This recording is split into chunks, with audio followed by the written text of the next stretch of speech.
Hello, everyone. Thank you for being patient with us. We apologize for the delays in the webinar, but we're glad you're all here.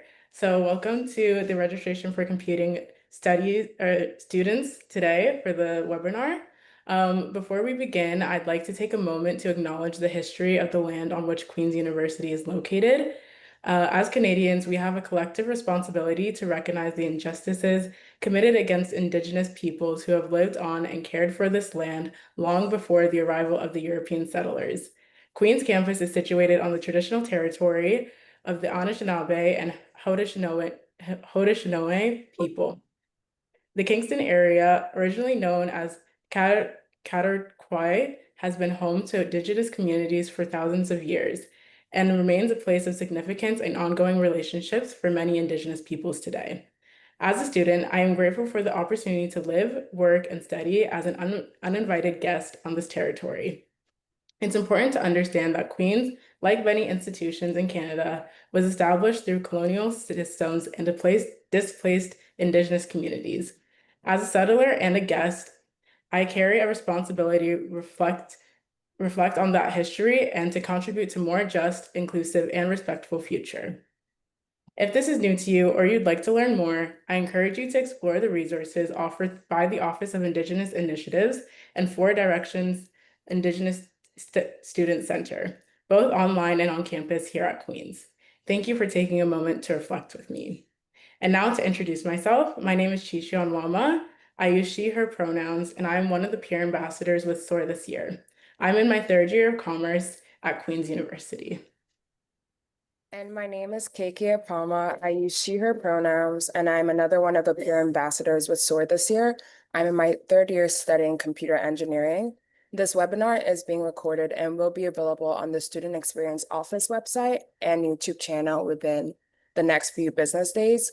If you have any questions or concerns during this webinar, use the Q&A box at the bottom of your screen, and we will get to them at the end of the presentation. And with that, I am going to pass it up to our presenter, Catherine.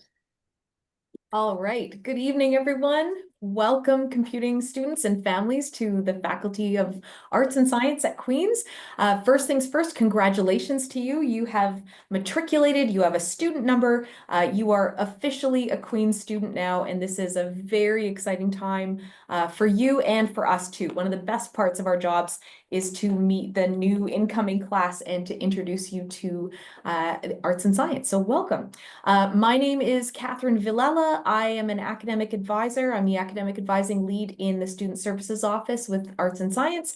My pronouns are she, her, and you are in excellent hands today. Not talking about me, but I'm talking about the fantastic experts that we have from the School of Computing as well. We're going to collaborate together to give you a really good sense of what's ahead of you for your studies in computing in your first year. And we also have one of my colleagues here in the office, our wonderful student intern, Mary. Let's see if they have their camera on. I'm not sure. I can't see them on my listing, but Mary's here and will be answering questions in the Q&A. And I'll turn it over to the computing group to introduce themselves and let you know who they are within that school.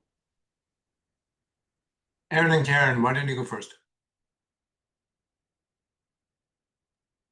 Sure, I'll go first. You're more important. Sorry? You're more important.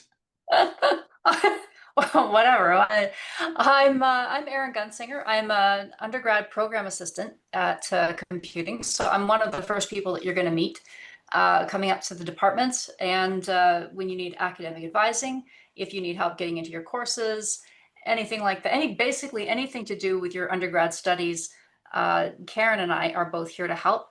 Let Karen go ahead and introduce herself here as well.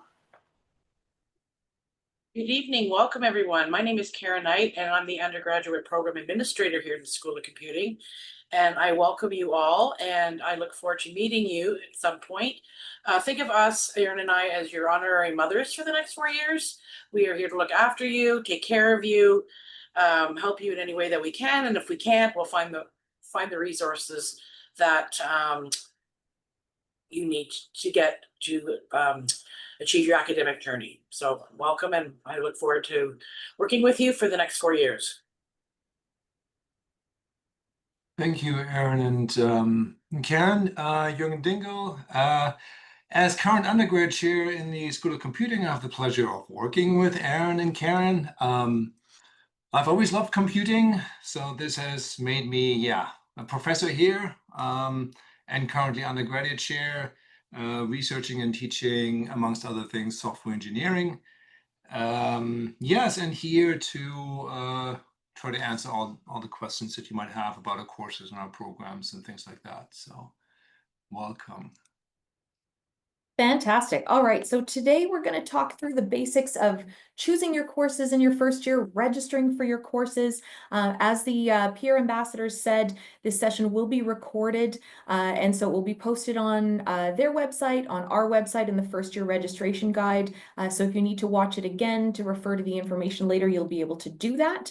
We're also going to have a registration Q&A session on Zoom all day on Friday. That's going to be from 9 to noon Eastern time and 1 to 4. So if you still have any lingering registration questions that you need to have answered, that's a great place to get some help. And speaking of questions, that Q&A is going to be hopping all through, and all of us, as we're switching off from presenting, we'll be taking turns answering things in the Q&A. But I do encourage you to maybe hold on to your questions for just a bit, as many of them will probably be answered in the information that we've got for you in the prepared presentation. So we're going to spend about 40 minutes or so sharing information and tips. I know we started a little bit late, but hopefully we'll keep things rolling and leave some time for questions at the end as well. So without further ado, let's talk about this exciting journey that you are about to begin. Okay, the first year registration guide on the Arts and Science website. This is your roadmap. This is your #1 tool. It has all the information you're going to need to walk through the registration process. And we're going to be referring to it often. You'll get tired of hearing me Looks like say we it. may have some difficulties, Catherine, with the sound. I'm not sure if we're still Okay. having trouble with that.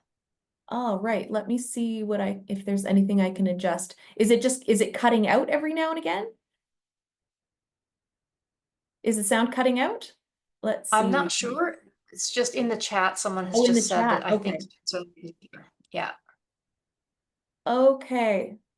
I have a terrible connection. That's another thing. You'll probably find me frozen with a goofy look on my face or something. There. So. Okay. I'll keep going, but let me know if there's anything that I need to do or re go over if it gets missed. Yes, and hopefully once some of you graduate, maybe you can get to Zoom and work out all their bugs with your newfound computing knowledge. But once again, this is the registration guide on the Arts and Science website, and it's going to be a great tool to help you through. So how does first year work for computing students? You've all been admitted to the Bachelor of Computing Honors degree program, but not to a specific plan. In other words, you don't yet have a major or a minor or specialization in your first year. Instead, your first year of studies in the Faculty of Arts and Science is designed to allow you an opportunity to explore, to be curious, and to take some time to figure out what you love and what you want to focus your studies on, both within the realm of computing and other complementary studies in other areas of arts and science that you can add to that. You're going to decide on that plan combination and request it when you finish first year. So we're going to talk a little bit about what that might look like. But first, some of these terms that we talk about, let's go through a few of them. You're going to hear us talk about programs, plans, how many units you need to graduate. So your program is your degree. In your case, that's Bachelor of Computing Honors. Your plans are what you choose to major or minor or do a specialization in. So you might have a major in computing and a minor in math or a minor in biology or something. You can mix and match different kinds of combinations. A term is a session or a semester. Our academic year is divided into a fall term and a winter term. We also offer an optional summer term for students who might wish to catch up from dropped or missed courses, or get ahead with their degree requirements, or just kind of pursue a non-traditional schedule and timeline for their classes. Units are like academic credits. You need 120 for an honors degree. Most single-term courses are 3 units in weight, and most full-year courses are 6 units in weight. So let's talk a little bit about plans in general. Once your first year classes are finished next spring, so we're taking a bit of a peek into the future right now. When you're all done your first year, we're going to ask you to request your preferred plans in mid-May during a key step in your studies that's appropriately called plan selection. So then in second year and beyond, you're really going to start to focus on taking the courses that you need for the plan completion right until you finish your degree. But even in your upper years, you're still going to have room to take elective courses as well. As I mentioned, your Bachelor of Computing degree consists of a total of 120 units, and within those 120 units, your degree requirements will have both depth, so this is where your plans come into play, and breadth, so this is where your elective requirement fits in, your free choice courses. There are 3 different degree plan types that you can choose from. As I mentioned earlier, we've got specializations, we've got majors, we've got minors. So let's look at how you might eventually combine those different plan options to design your own degree, because they can be mixed and matched in different ways. Each plan will stay distinct from one another, but they kind of stack up like Legos or building blocks. So you'll often hear it referred to as a modular plan, and that's what we mean. Here you can see the different ways that a Bachelor of Computing student might decide to mix and match their plans for their degree when plan selection happens at the end of first year. So the first option that we can see here is a major and a minor. So in this case, you'd have your major in a computing area, which is going to be it's going to be about half of your degree, and you'll also choose a minor focus that would be 24 to 30 units. And then the remainder of your courses would be made up of free choice electives. If you have 2 subjects that you want to dig into equally deeply, a double major might be a good fit. And in this case, you'd be doing 2 equally split honors level concentrations instead of just 1. And there are courses between majors that will overlap. Often, like if you have, complementary science courses, for example, that would be part of both your computing major and another major in a different kind of a science area, then that's still going to leave you plenty of room for electives as well. You could also choose to have a major with 2 minors alongside. Or you can do a specialization. A specialization doesn't have to have a minor along with it, but you can see in the last option that you can add a minor to a specialization if you want to. And again, you don't have to decide this right now. It's not until you get to the end of first year. So you have time to think about it and time to consider your options. And so we're going to have a bit of a more detailed look at the computing plans themselves. So I'm going to turn it over to my expert colleagues in computing to talk about their plans.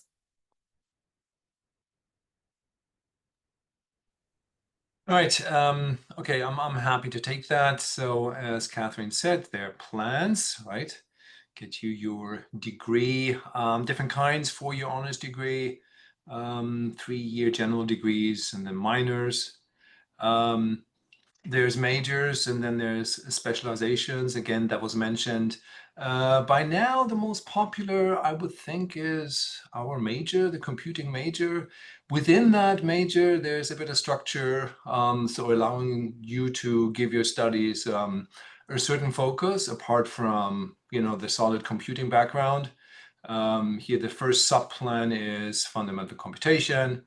Artificial intelligence is the second sub-plan, and then the third sub-plan here would be security, right? So this is within the major, right? So you select the major, and then at some point you get to choose the sub-plan, and then this defines the upper year courses that you would take here, right? Either in AI or security or fundamental computation major.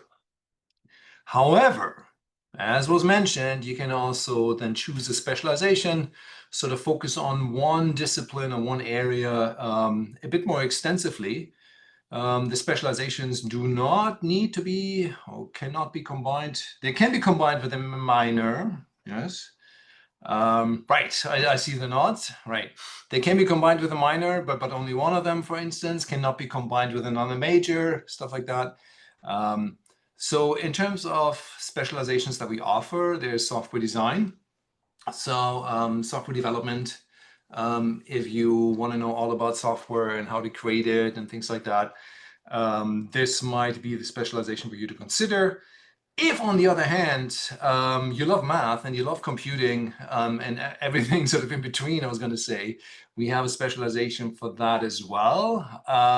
Yeah, computing and math are sort of a great combination, I guess. A lot of good things happen when you view models or computing artifacts as mathematical objects, right? Because then you can start analyze them and data analyze them, and this is then what analytics is about. So there's specialization for that. Cognitive science. You're interested in, yeah, cognition, how the brain works. You're interested in, oh, say linguistics, right? So cognition and then language and speech and things like that. And philosophy, the limits of cognition and things like that. So the cognitive science specialization allows you to combine your interests in computing, right? Get a solid background in computing with interests either in linguistics, philosophy, or psychology. And then lastly, computing and the creative arts. It's a bit unusual. You're left-brained and right-brained. You're analytic and artistic at the same time, and you have a vision about how to combine this, how to combine computing with drama, with film, with music, with art history. Yeah, as it's shown here, we have a specialization for you. Right, so these are the honors degrees. There's an arts general and there's computing general. They differ mostly in the amount of math that they require. And again, these are 3-year degrees. And maybe that's the gist of this slide. So thank you. Sounds good. Yes, I love how interdisciplinary these are. I was just thinking that fits perfectly in a faculty of arts and science, like to have that sort of interdisciplinary focus built right in. For sure. All right, so knowing what you would sort of be aiming for in as you transition out of first year, what about right now? So coming back to the present, how do you choose your first year classes? So when you go to that first year registration guide, you're going to find some different ways to search through the first year classes that you can take. So to determine the courses that you have available, click on choosing your courses. You're going to see a short checklist and there's a link that says pick the right courses for your plan. So this is the one that we want to start with. All right, so we're going to have a look at this if we expanded this out. Now, as an example, we're going to look at biology, and you might think, okay, well, why are we looking at biology if we're here in computing? But remember, there might be some folks who might want to take, say, a minor in biology. And so this would be a way to look around to the different plans to see how you might want to set yourself up for success in that area. So if we look at what it says for biology here, we can see that they should plan to take biology 102 and 103. Note that those units say that they're 3-unit courses, which means they're single term. Chem 112 and Math 121, which is calculus, are also recommended. It's important to note these ones that say gateway beside them. So when you're requesting your degree plans at the end of first year, your entrance into your major, your minor, your specialization, whatever you're requesting, is going to be based on specific gateway courses and grade requirements and your first year GPA. So every department decides what minimum grades they're going to require to allow students entry into those degree plans. So keep in mind that your first year grades do matter. And if you choose those gateway courses wisely and you have good solid grades in first year, you're going to have lots of options open to you. So think of these gateway courses as sort of opening the door or the gate that you need to get into that plan. So you want to build that flexibility and those options into your course choices. So what about the other ones that are not listed as gateway here beside Biology 103? So these are all of the first year classes that are part of the biology plan. So if you were to follow that recommendation, it would help to keep you on track. Even though it's only the gateway courses that the biology department would be looking at for placement in something like a minor or in another major, to determine your eligibility, it is a wise choice, if possible, to add the other recommended courses to your schedule as well. And you'll see that there's a lot of overlap. The chemistry course, for example, that's recommended by the biology department as a supporting course could also function as a gateway course itself if you decided to pursue a plan in chemistry instead. So even these supporting courses for one plan may actually be gateways themselves for a different course. All right, let's look specifically at a few kinds of courses where you have some options. And feel free, I'm gonna just sort of invite openness here from any of the computing experts here, if you want to jump in and add anything to what I'm saying. So you are going to notice that there, among the math courses in first year, there are algebra courses and there are calculus courses.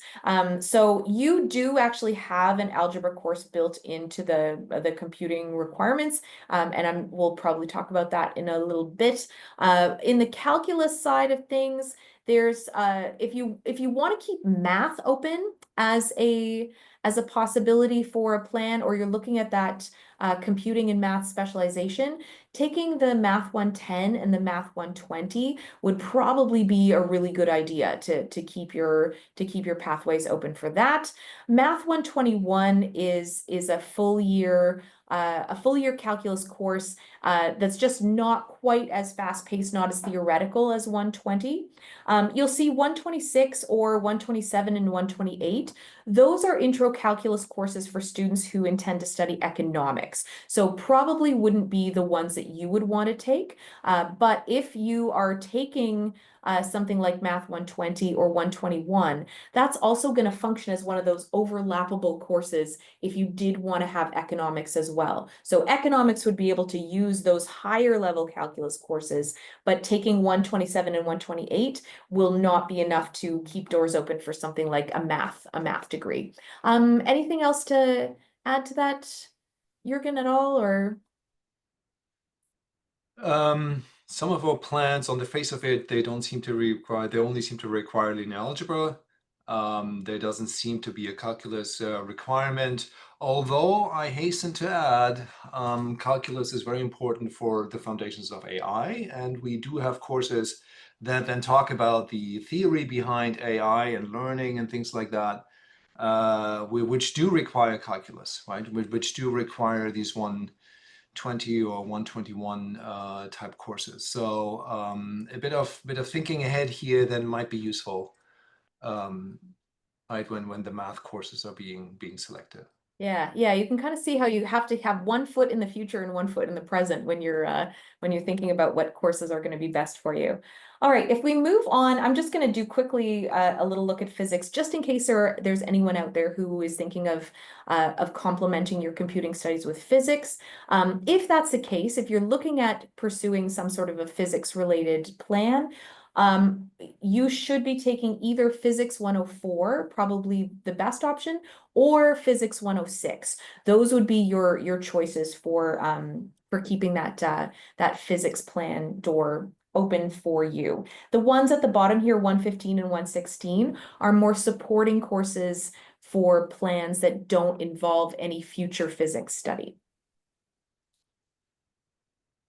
Okay, and we'll talk about computing courses as well. This one, I think I'm going to turn over to the computing folks as well, to maybe talk about the difference in the pathway through these course options. I feel bad, Erin and Karen. Do you wanna take this, or you know this stuff better than I do? Karen, do you want to take over there? I'm just actually in the middle of finishing a comment here to us, tackling a few of the questions in the Q&A as we were going. Did you want to go ahead and start, Karen? I can jump in. Oh, You're muted, you're though. muted. Sorry. There you go. Yeah, so we in computing have our gateway courses, which are CISC 121 and 124. And in order to get into any of our computing plans in May of the end of your second year, you will need to achieve a B in either one of CISC 121 or CISC 124 and achieve an accumulative GPA of 2.6. Now, however, we assume you know nothing when you come into School of Computing. If you have no programming experience, then Professor Dingle, maybe you could talk a little bit more about what we have. A self-assessment quiz, but we have a course called CISC 101, which prepares you for CISC 121, and we highly encourage all students to take 101 if they are not comfortable in taking 121, because 121 is such an important course to get you into any of your computing plans, the major, the specializations, or whatever the minors or whatever modular degree that you're going to pick. So we have that course. It will be counted as an elective within your degree plan. And the program has been set up that you can take 101 in the fall, 121 in the winter term, and then 124 the next fall of your second year, and not fall behind. Does that make sense?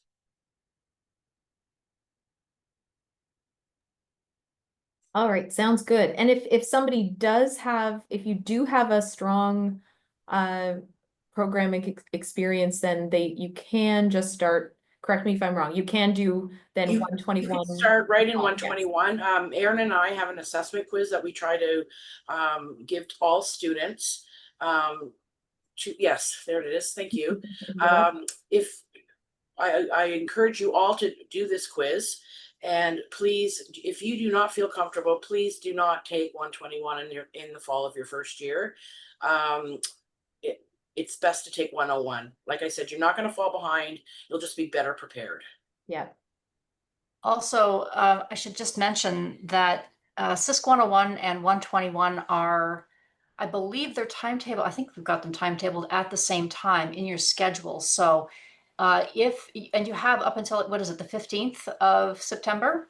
That's to right. add or drop your courses. So if you are taking your first few courses or your first few classes in one course or the other, and you're going, man, this is too easy, or wow, this is way harder than I thought, you can switch from one class to the other to upgrade or downgrade, whichever, it's not really upgrade or downgrade, but move to the difficulty level that you're looking for, just to make sure that you've got all of those bases covered. It's really important. CISC 121 and 124 are really important courses, and they kind of are predictors of how well you're likely to do in computing.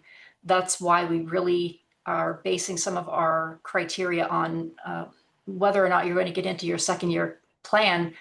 It's going to be based on how well you're doing in the one of those two courses. So yeah, if you're not doing well in 121, it's best to drop back to 101 and fill in all of those Swiss cheese holes and make sure that you've got all of the foundation understanding that you need to move forward in computing, because everything that you're going to learn after that basically is built on those two courses as a foundation. So really, really important. And yeah, there's no drawback to switching back to 101. You would take 121 then in the winter term. So 101 in the fall, 121 in the winter. The only caveat is that you have to make sure that you get a B in that 121 in the winter, which shouldn't be hard because you're taking 101, gives you some background. You should do better in 121 the next term. And then you get into your computing course. And then you take CISC 124 in the fall, and you should not be behind at all by doing that. You'll still graduate on time. Perfect. Great advice. Okay.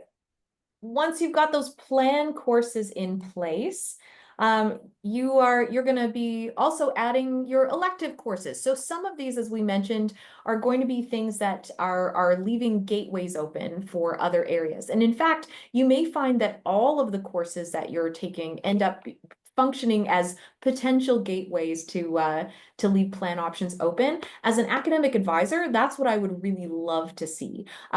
There are some courses out there that we might think of as true electives or sort of terminal courses that don't leave those doors open for a possible plan direction. I would say keep those to an absolute minimum if you do take any. Remember that this is just your first year. It's not your only year of study, and you're going to have plenty of time in your upper years to take that, cognitive science course or astronomy or all of these good courses but are wonderful electives, but aren't going to leave any plan options open. So make sure you do prioritize some electives that will also be gateways.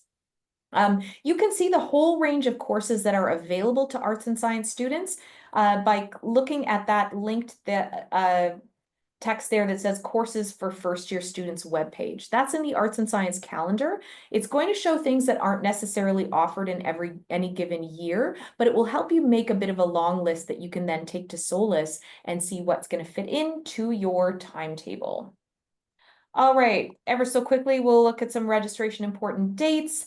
I think I'm just going to kind of put this up here, but just know that all of these are right on the first year registration guide. And this is a great thing to look at in case you are wondering. You heard Erin mention that September 15th is the last date to add, drop, or change any of your fall term or full year courses. So that's right on there as part of the registration timeline, a really good one to remember.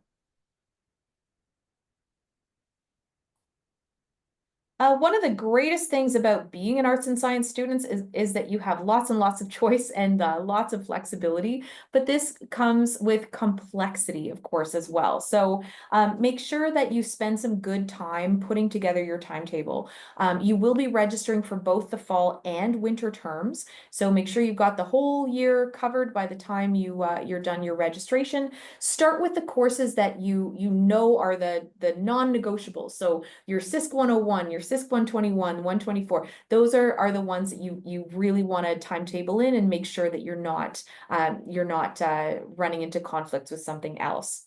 I want to mention that back-to-back classes are okay. We will occasionally have students who get panicked because they have a course that ends at 1:30 and another one that starts at 1:30. Don't worry, that's not a conflict. Courses will actually end about 10 minutes before. So a course that ends at 1:30 actually ends at 1:20. And those 10 minutes are going to be enough time for you to get from class to class or from your class to the tutorial or a lab, as long as they're either both on main campus or they're both on West Campus at Duncan MacArthur Hall. So you just don't want to build back-to-back courses if one is on in a main campus building and one is at Duncan MacArthur Hall. All right. Don't forget breaks. I know I said back-to-back is okay, but you don't want to have back-to-back all the way from the beginning of the day to the end of the day. Make sure that you have a livable, functional human timetable for yourself and that you build in good breaks. Plan for Plan B. By this, we just mean build some flexibility. Just remember the things that you can maybe hold lightly. Like I said, maybe some of those courses that you could say, oh, you know what? I'm going to take this next year. This is an interest course. I'm going to save this for another year. Or look at different ways that you might be able to fit things together with different section times. So be flexible on what your timing priority is, and you should be able to build a really good timetable for yourself. All right, I'm going to toss it back over to computing to talk a little bit about some of these subplans. Yeah. Funny story, Catherine. When I was a young prof coming in, nobody told me about, what these numbers mean. So routinely my classes would be longer than 50 minutes because, well, that's what the schedule said. And then my students let me know, they let me know quite clearly that, classes are only 50 minutes and that the 10 minutes are there to come from A to B and allow for back-to-back classes. A bit of a zoom in here, not too detailed as you can see, into what?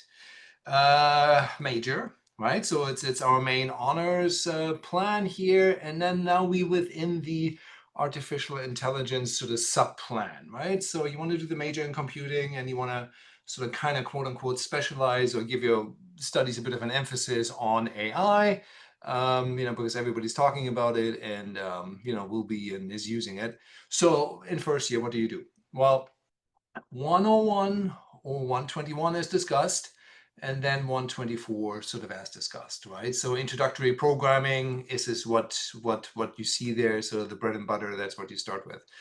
An algebra course, so this is math, this is the math 111, 112, or the 110 that we had.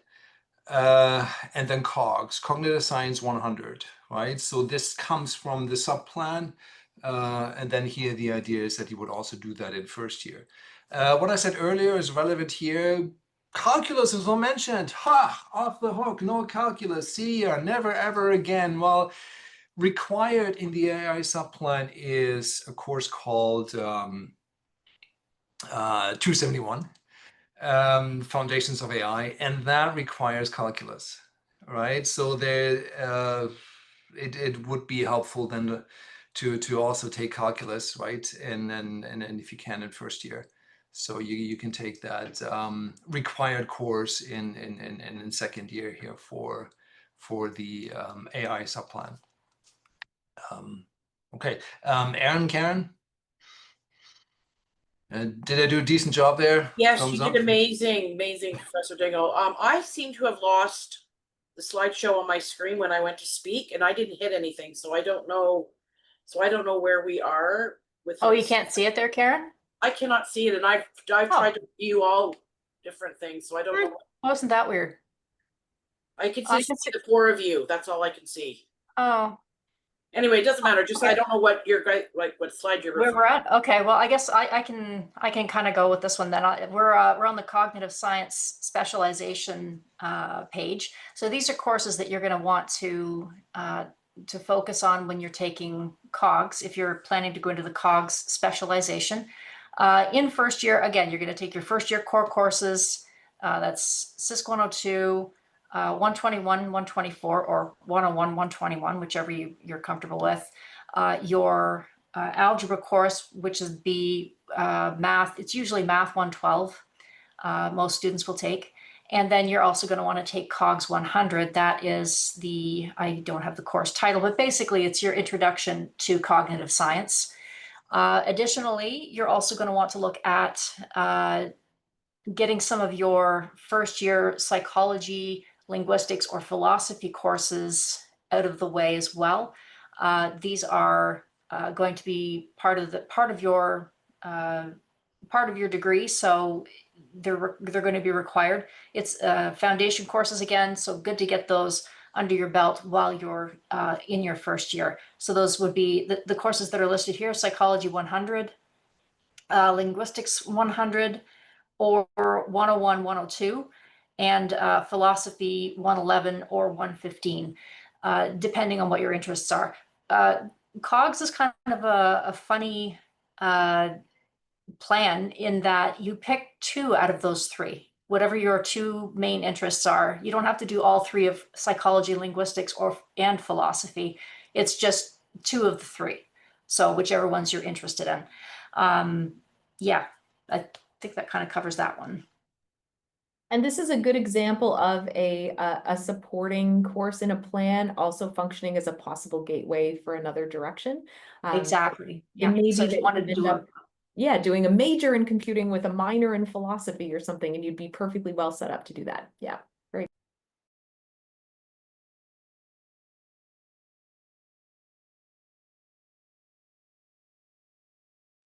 Oh, sorry. Let me know if I need to stay on that. So Yeah, nobody's jumping up. Okay.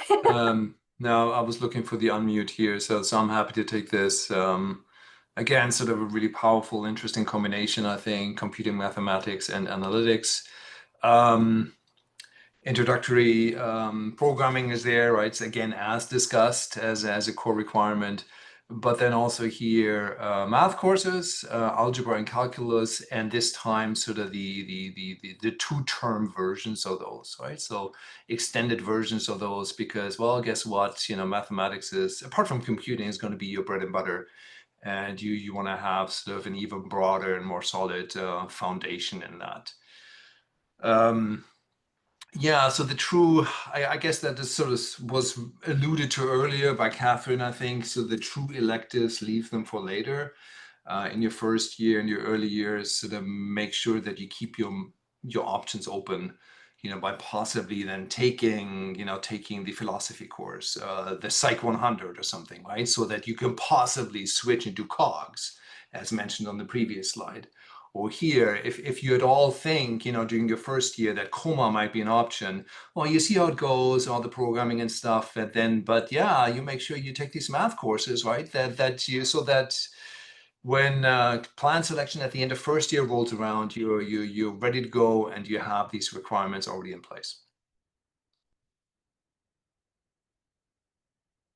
COCA, right? So to the people that have two brain halves, they're creative and analytic. I only have one. I'm not very creative.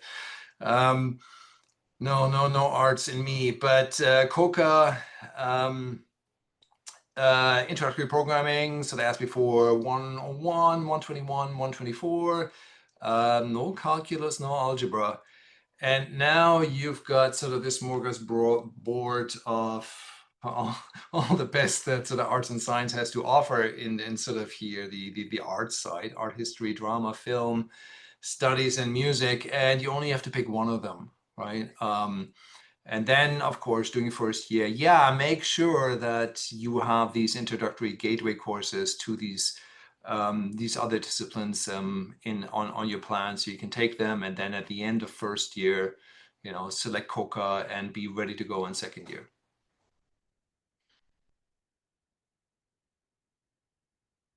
Okay, so let's recap. You've read through the first year registration guide.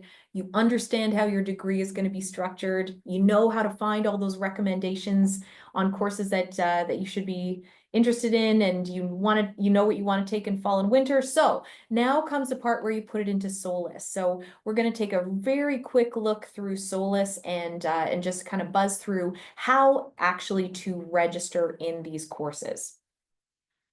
So the first thing is going to be accessing SOLIS from the Queen's site. One little side note, if you're not yet using your Queen's email account, definitely start today. This is the way that we communicate important information to you.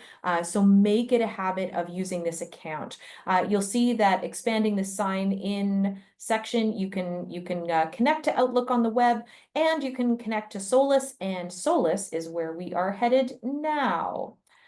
So you are going to enter your net ID and your password. This is your electronic signature, just good digital hygiene practice. Remember not to share your net ID password with anybody. All right, once you get into your My Queens You page, look for SOLIS. Definitely take some time in the coming days to explore this hub and have a look at the resources and applications that you have access to. And right now, once we get to SOLIS, you can go to Manage Classes, click on Enrollment Dates, and then click on 2025 Fall. So from there, it's going to list your date, your enrollment appointment time, as July 22nd, and in the details, it's going to confirm your specific time that you have. Next thing, you'll be going to class search and enroll, and click on the term that you're registering for. For any of your full year classes, so those 6-unit classes, you can register in the fall term, and SOLIS is automatically going to add the winter term half for you. To change terms for the courses that you're adding, if you want to move from fall term courses to winter term, at the top of the screen, you'll just click change. So once you're in the term you want to register for, click on class search and enroll, and then on additional ways to search. Okay, this is going to retrieve a list of all of the courses offered that term in that subject. Okay, so This is the easiest way to find the courses that you're going to look for by clicking on the subject. All right. The first year classes are always listed first. And to the left of the screen, you're going to see a section called Course Career. If you click on Undergraduate, that's going to filter the list to show only courses available to on-campus students, and that's you. If you click on Undergraduate Online, that's going to retrieve our list of online classes. You are able to take online classes, but keep in mind that some of the spaces there are going to be reserved for students who are only studying 100% online. And plus, more importantly, in general, we do strongly encourage first-year courses to focus on in-person courses.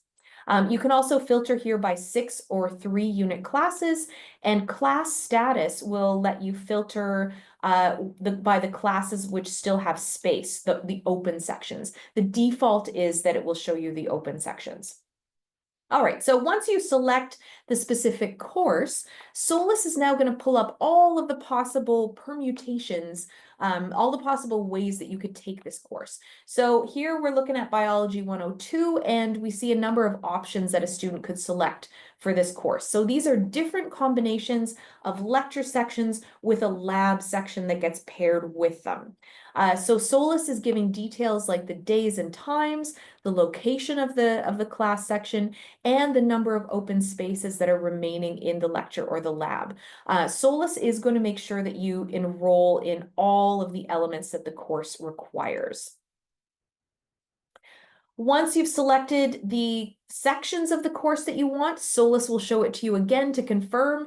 If you're adding an arts course, some of the courses in arts are reserved right now or in the early stages of registration for students admitted to Bachelor of Arts. They may need to wait until July 29th for you to be fully registered. So if that's the case, you're going to want to toggle that wait list option from no over to yes, and then you can click accept. All right. If you're working on this part this week, then you're going to be selecting adding to shopping cart and then clicking next. All right, one more look. Solus really wants to make sure that you're sure. And then you're going to click submit. All right, when your enrollment time arrives, you can go straight to your shopping cart where you've already loaded up all of this good stuff. You'll select the courses on the far left column and then click the enroll button. So what if something doesn't work? You've tried to add your classes and you get an error message, something went wrong. It could be any of these reasons that you'll see on the screen here. So read the error message that Solus is giving you, and it should indicate where the issue was. If you're confused about what you're seeing or you feel like Solus is getting it wrong, then that's a good time to give our office a quick call. So just checking to see if you're done. Do you have 5 classes per term? Have you checked that your back-to-back classes are either both on main campus or both at Duncan MacArthur Hall? Do you have good breaks in your daily calendar? And have you built in enough flexibility for your gateway courses to give you plenty of good options for plan selection? We're on the home stretch, so we're just about there. One question that we get a lot is about AP and IB credits. So if you have a course like this that you took before you became a Queen's student, you can apply for transfer credit through the admission office. This includes AP, IB, A-level, Cambridge Pre-U, French baccalaureate courses. For more information, please do go to the Office of Admission page, and you can do a search for transfer credits, and you'll see the info there.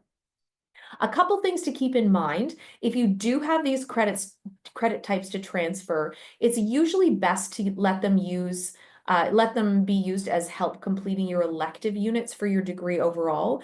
And so that will mean in one of your upper years, you can take a bit of a lighter course load without being behind in your units. In your first year, we still highly recommend that you do take that full course load, again, building those gateways. There are departments that won't use AP or IB course equivalents to offer a spot into their plans after first year. As an example, like if you wanted to have a psychology plan, you do need to take Psych 100 through Queen's, even if you were given credit for a first year psych units at the AP or IB level. But remember, even if the units aren't being used in that way, the fact that you have that higher level course experience under your belt already is a really great academic advantage, and it's still well worth it to have taken that course. Deadline to apply is end of year, so December 2025. So if you are going to be applying transfer credits, it's a good thing to get on top of.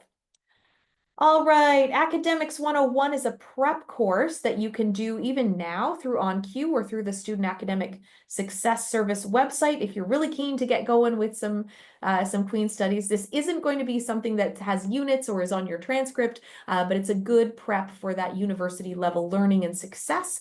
There are some instructors of first year courses who will recommend or maybe even require you to do a section of this. So it's a wonderful way to get a head start into thinking about academics at Queen's. All right, so that was a lot of information. We are very aware of that. What if you still need more help? So if you need more information and help before registration begins, there's a way to get to the first year registration guide, or you can find it on the Arts and Science webpage. I mentioned the drop-in advising that we have on Zoom on Friday. Again, the link was on the first year guide and on the SOAR page.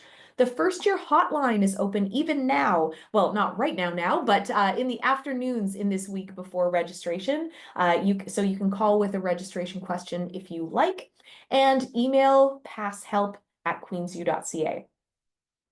And where to find help during registration. So once it all begins next week, again, first year guide is a great place to start. The hotline will be available not just in the afternoons, but all day. And we will have some lunch hour Zoom drop-in advising. So you can find the link there to get some questions answered if you really feel like you're running into some walls with getting all those good courses onto Solus. And if you need help from computing, here's some information there. And if any of the computing folks want to add anything or clarify anything that's on the screen, looks good. You got lots of good contact information there as well.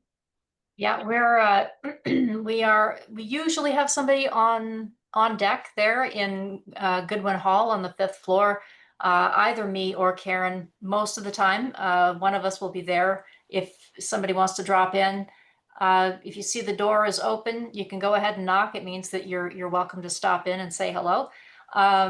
We do most of our advising by email. It's just the reason that we use the advising inbox is just because it's a ticketing system, and that helps us keep everything organized. And it's a group mailbox, so we can keep notes, keep track of everything, track all of our advising for students. It's been really handy. Just wanted to mention, we are coming up to a very busy time right now for advising. So I just wanted to make sure that everyone knows, please use your Queen's email when you're sending us email that's for security purposes. Student number, please, please, please, because otherwise we have to just email you back and say, what's your student number? It's just more handling, right? And it delays things. And also, please only send one email per issue. Otherwise, what ends up happening is if you send multiples, I'm working on it, and then Karen's working on it, and then somebody else is working on it, and it just doubles the work. And then we have to merge all of those tickets.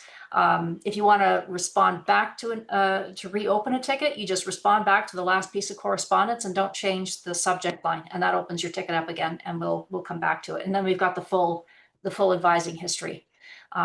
Yeah, we can always book in-person appointments or virtual appointments if needed, if there's anything really complex, but otherwise, most of it's done by email. There is the QR code there for CompSA. They are an excellent resource as well. They do offer peer tutoring. They have a peer tutoring program, and they have year reps. So you'll have a first year rep. You have you should just go on their website and just have a look around. They're very responsive on Instagram, their messenger there, and they're fantastic for creating community within the student body in computing. Fantastic group of folks there. So lots of help to be found in and around the School of Computing. I want to thank all of you for engaging so well. I've been seeing those numbers go up and down on the Q&A. I wish we had had more time to be able to answer things live at the end, but I'm glad that many of you got lots of questions answered. And as you can see, lots of resources for you to still get those questions answered if you didn't find what you needed tonight. Okay, thank you so much for all that great information.